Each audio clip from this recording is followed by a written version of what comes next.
everyone, a very warm welcome to today's session and a very warm welcome to the channel English and More. And I am your English teacher Shweta Roy. I am back with another super amazing session for grade 11 CBSE, and today we are going to do a beautiful and thought-provoking poem, A Photograph by Kathleen Shirley Tolson. Kathleen Shirley Tolson was an English writer, poet and journalist. She was also a local politician. In this poem that we are going to talk about in today's session, we will see how the poet describes a photograph. This poem is a tribute to her mother, and in this poem she describes three stages. In three stages she has described the passage of time. Very important to note, she describes the passage of time, which is again the theme in this poem. We will be talking about the theme after we read through the poem, right? So the first stage talks about how, the poet's mother, the photograph which she describes. In that photograph, we see the poet's mother standing at the beach and enjoying her holiday with her three girl cousins.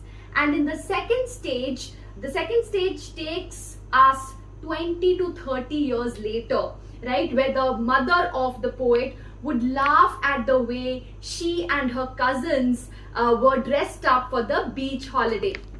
And the third stage reveals a nostalgic feeling as the poet remembers her mother with a heavy heart, because her mother was no more, so she is remembering her mother. So therefore this entire poem is actually a fond memory of the poet's mother. As I told you, it's a tribute to her mother. So now we will read through the poem, and simultaneously I will be explaining you line by line. So please keep the text along with you. Okay. The cardboard shows me how it was when the two girl cousins went paddling, each one holding one of my mother's hands, and she, the big girl, some 12 years or so. Now look at this. First of all, the cardboard. What is the cardboard? It's actually referring to the photograph. From the title itself, we come to know that the poet is talking about a photograph. And now we will see the description of the photograph. Okay. So, in those days, photographs were printed on thick photo paper, which was similar to cardboard. It was not like today's photograph. So that is why it is referred to as the cardboard by the poet here. Now, what is in that photo? Each one holding one of my mother's hands. The two girl cousins went paddling. So it is about the poet's mother's holiday trip. Okay. And the description is, there are three girls, okay, along with the poet's mother. Her two girl cousins were also there, and the poet's mother is 12 years old, some 12 years old or so.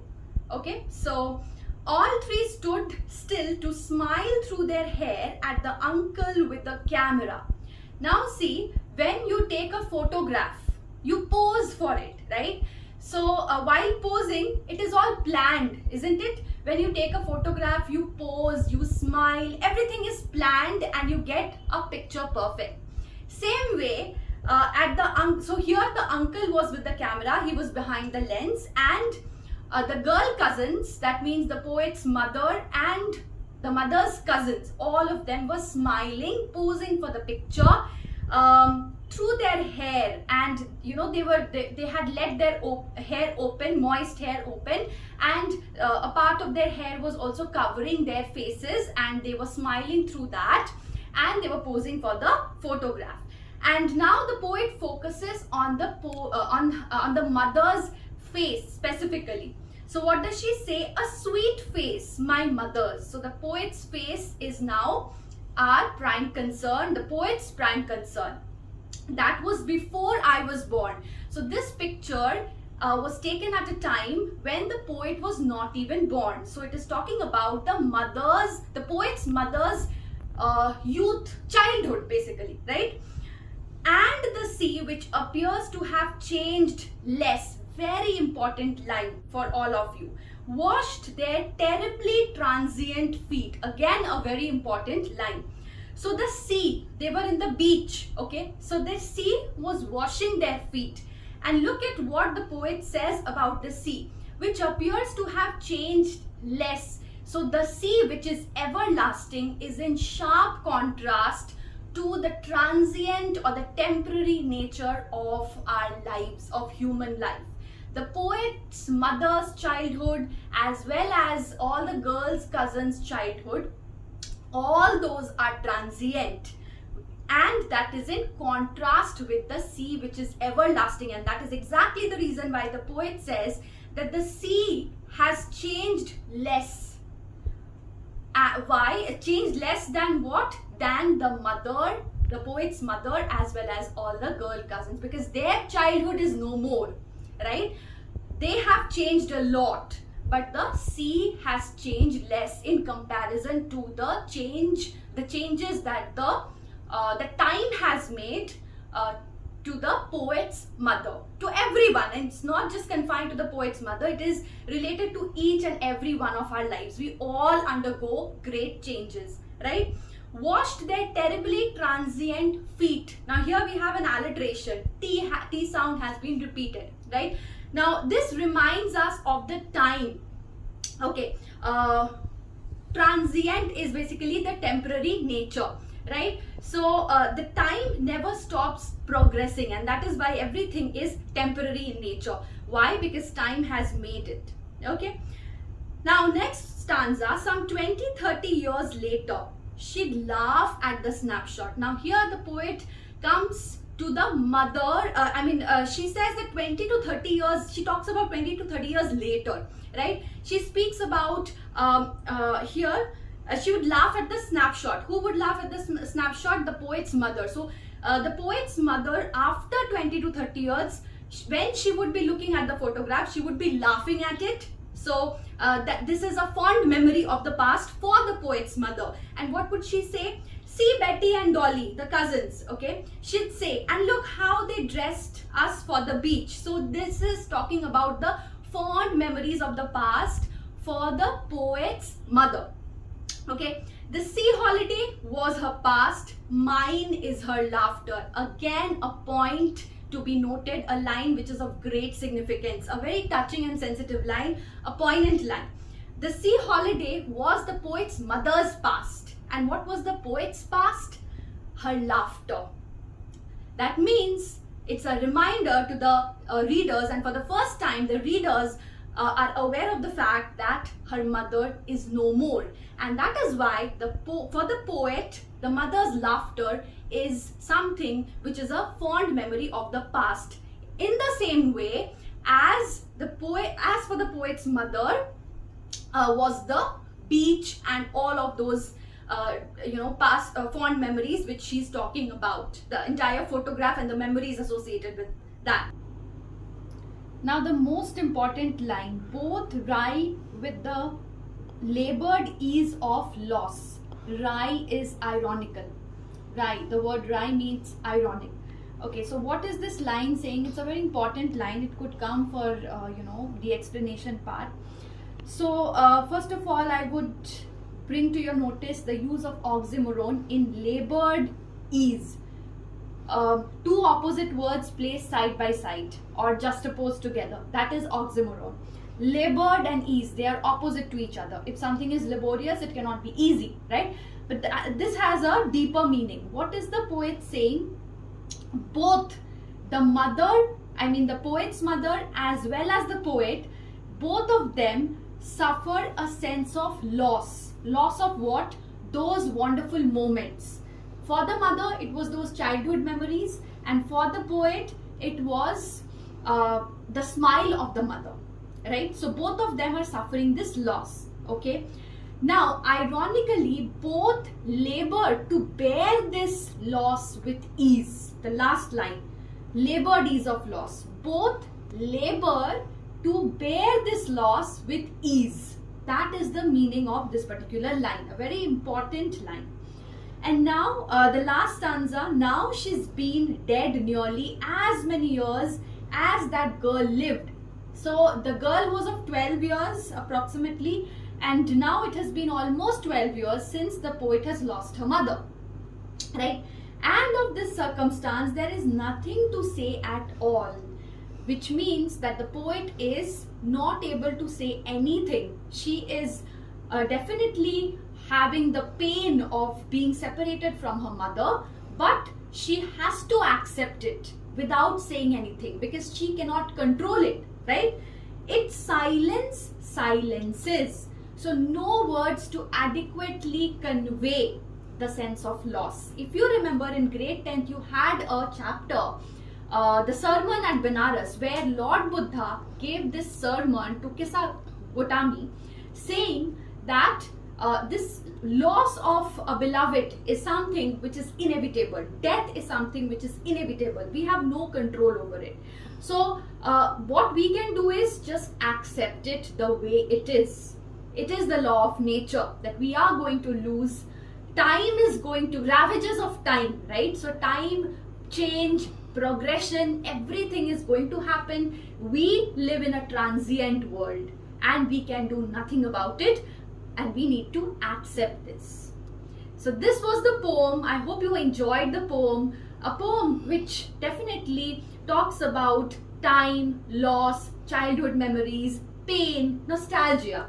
Now we will see the themes of this beautiful poem, which is so universal and so applicable to each one of us. Now, talking about the themes of this poem, first of all, on the surface, if you look at this poem, this appears to be simple, but it has risen out of very complex emotions.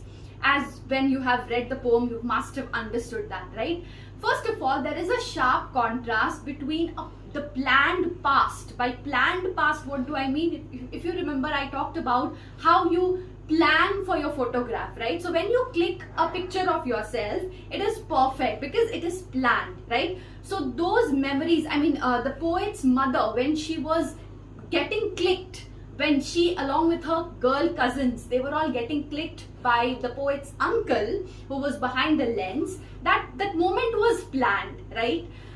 So there's a contrast between that planned moment and the unknown future, because we have no control. The parents have no control over the children's future. They can plan the photograph, but do we know what will await in the future? We do not know that. So there is this beautiful contrast. And then, of course, the next very important theme is death, which left the poet speechless. And death leaves all of us speechless, helpless. We are helpless at the hands of death. We have no control. I talked about the sermon at Benares and the lecture that Lord Buddha gave about death, which is natural, birth and death, which is natural phenomena, and we are trapped in between these two natural occurrences. This is inevitable and it is beyond our control. And the poet also talks about the silence of the death. Death is something which silences us. We have nothing to say about it. We have no control over it, right? And definitely talks about the brevity of life. Each of our life is very short and brief, and that makes me recall Shakespeare's 7 Ages of Man, when he says, we all are like players. We all come and go. We all have our entry and exits, right? We enter, entry is our birth, and we are like, players in the theaters the actors who all come, they have their entry, they perform their part and they go. We also do the same. We take birth, we perform so many roles, and then we have to exit from this earth, right? So we have a brief lifespan, brevity of life. That is another very important theme that the poet has talked about in this poem. Now we will look into the poetic devices. So the major poetic devices that we are going to cover in this poem, first of all, we have alliteration. I'm sure you would be able to find out the examples of alliteration. The consonant sound, repetition of the consonant sound at the initial syllable. For example, stood still to smile. So S has been repeated. Labored, lost. The L sound has been repeated in the initial syllable. Then, of course, we have imagery, how the poet, makes us visualize. For example, when the poet says this line, and the sea which appears to have changed less, washed their terribly transient feet. So this you can visualize the sea waves washing the feet of the poet's mother, right? Then oxymoron, I have already explained, labored ease. I have also explained the line that is very, very important. It can come in your exams too. Personification, last line, it's silence silences. Okay, so death has been personified. It is silencing someone. So human attribute has been given to death. Then we have transferred epithet in transient feet. Feet is not transient. The human beings are transient. We are transient. So transient is the epithet or the adjective which has been transferred from human beings or all of us to the feet. And terribly transient, we have alliteration there. I have already explained that. So these are the major poetic devices. With this, I hope you have understood the entire poem along with the poetic devices, the themes and the message that the poet has tried to convey. It's a beautiful poem, relevant to each one of us and universal. The feeling that the poet has is universal to all of us. So your homework is to write about the theme. I have already discussed the theme, so please mention the theme and the message in your own words in the comment section, and what have you understood about the poem. Please don't forget to mention it in the comment section. Till then, take care. We'll be back again with the next chapter very soon. So happy learning. Bye-bye.